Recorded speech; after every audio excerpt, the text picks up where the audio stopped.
Bienvenue pour cette séquence des paroles de la vie éternelle avec Marc Joseph. Aujourd'hui, nous sommes le 23 juin 2025 et je suis revenu te rappeler que ce jour du 23 juin 2025 est pour toi un jour de grâce avec Jésus-Christ.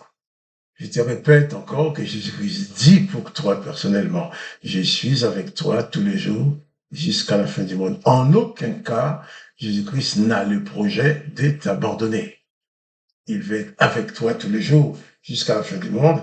Il faut que toi, tu en prennes conscience, en sorte que, conscient que ta vie est placée sous la protection de Dieu le Père, dans la présence du Seigneur Jésus-Christ, et tu ne sois jamais emporté par la panique, par la peur, par le découragement, ou même la déprime. Donc, pas de panique. Jésus-Christ est avec toi. Hier, j'avais parlé des persécutions annoncées par Jésus-Christ, sachant que ce monde qui ne veut pas le suivre s'opposera toujours à toi. Parce que toi, tu veux faire la volonté de Dieu au travers de Jésus-Christ. Tu veux vivre selon les enseignements de Jésus-Christ. Les autres veulent vivre selon les enseignements de l'Éternel des armées, ou selon d'autres dieux, d'autres esprits qui les dominent. Mais toi, tu es appelé à pratiquer uniquement les paroles de la vie éternelle qui sont exclusivement données par le Seigneur Jésus-Christ qui dit qu'il est le chemin, qu'il est la vérité, qu'il est la vie et nul ne peut venir au Père que par lui. Alors, sois confiant, pas de panique. Je ne connais pas les situations que tu es en train de vivre, mais je connais une chose, c'est que Jésus-Christ a promis d'être avec toi, donc il est avec toi. Dans les moments que tu vis maintenant, ne te décourage jamais. Ne baisse pas les bras. Ne te laisse pas aller dans la déprime et le découragement. Élève ta foi vers Dieu le Père dans le nom de Jésus-Christ. Place ta confiance en Jésus-Christ. Car quoi qu'il arrive, Jésus-Christ ne t'abandonnera jamais. Et il prendra toujours soin de toi. Et Jésus-Christ a bien dit que tout pouvoir lui a été donné dans les cieux et sur la terre. Qui signifie, quel que soit l'endroit où tu te trouves, Jésus-Christ a le pouvoir de faire tout ce qu'il veut dans ta vie. Il a le pouvoir d'intervenir dans toutes les circonstances. Il n'y a rien qui peut s'opposer à Jésus-Christ lorsqu'il veut te sauver. Et c'est pourquoi Jésus a bien expliqué que vivant dans ce monde qui n'est pas acquis à sa parole, dans ce monde qui ne fonctionne pas selon les paroles de Jésus-Christ. Et toi qui vas vouloir vivre, qui veux vivre selon les paroles de Jésus-Christ, tu es comme un étranger dans ce monde. Les gens ne vont pas te comprendre. Même les gens de ta propre famille peuvent ne pas te comprendre. C'est pas ce que tu souhaites. Mais malheureusement, ça arrive. Jésus, dans sa famille, ses frères et sœurs ne croyaient pas en lui. Au contraire, ils se moquaient de lui en disant, eh bien, c'est la fête à Jérusalem. Va là-bas, va te montrer, tu veux te faire voir. Et les frères et sœurs de Jésus-Christ n'ont cru en lui qu'après sa mort. Il n'était pas parmi les disciples de Jésus-Christ. Toi aussi, il ne faut pas t'étonner si tes frères, tes sœurs, tes parents, tes enfants ne sont pas parmi tes disciples. Contente-toi toi-même d'être disciple de Jésus-Christ.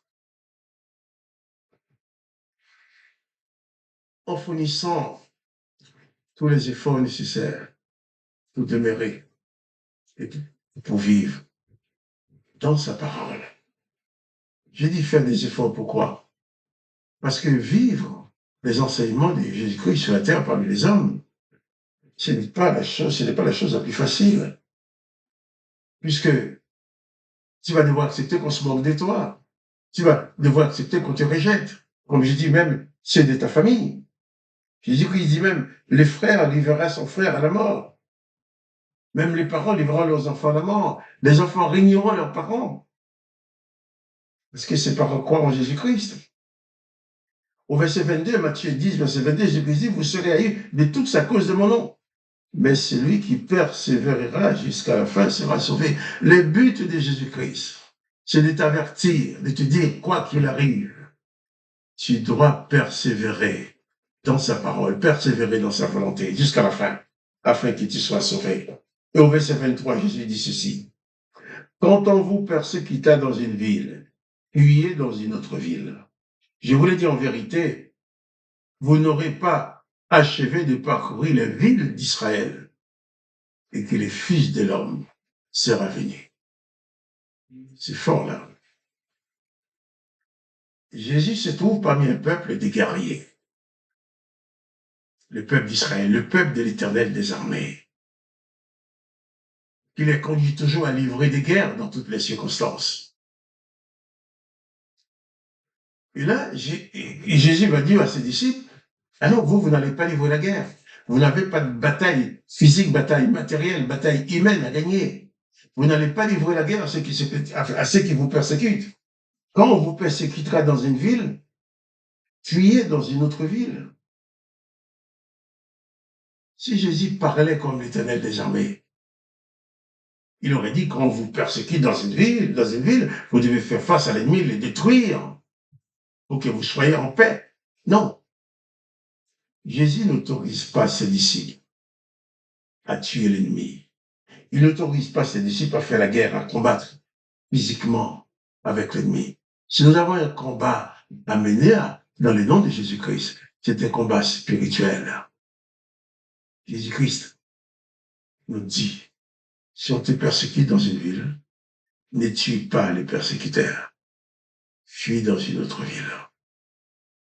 L'apôtre Paul avait compris ça.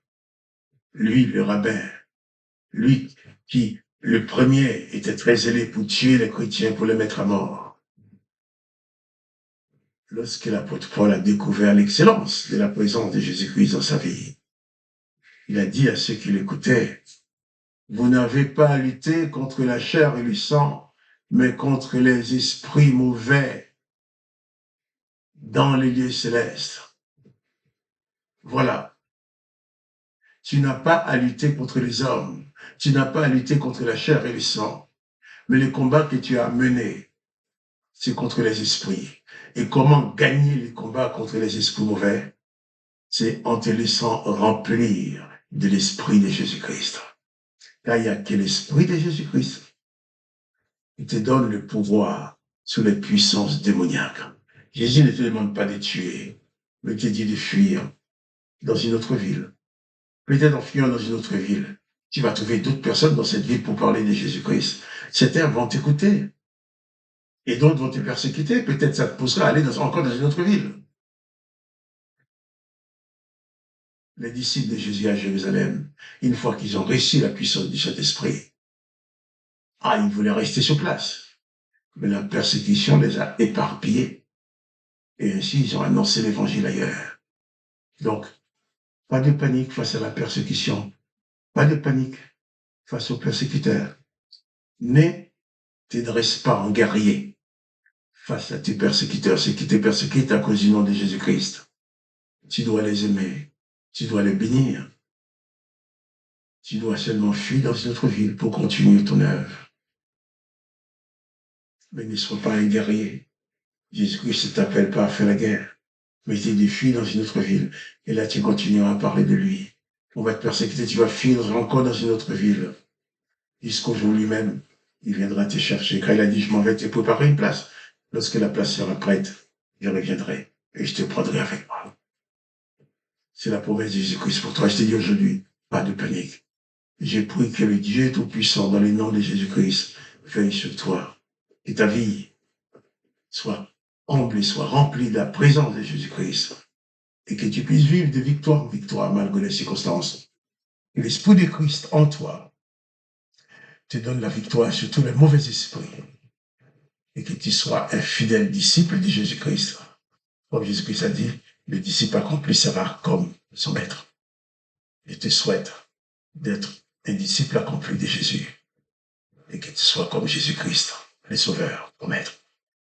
Que le nom de Dieu le Père et le nom de Jésus-Christ soient glorifiés.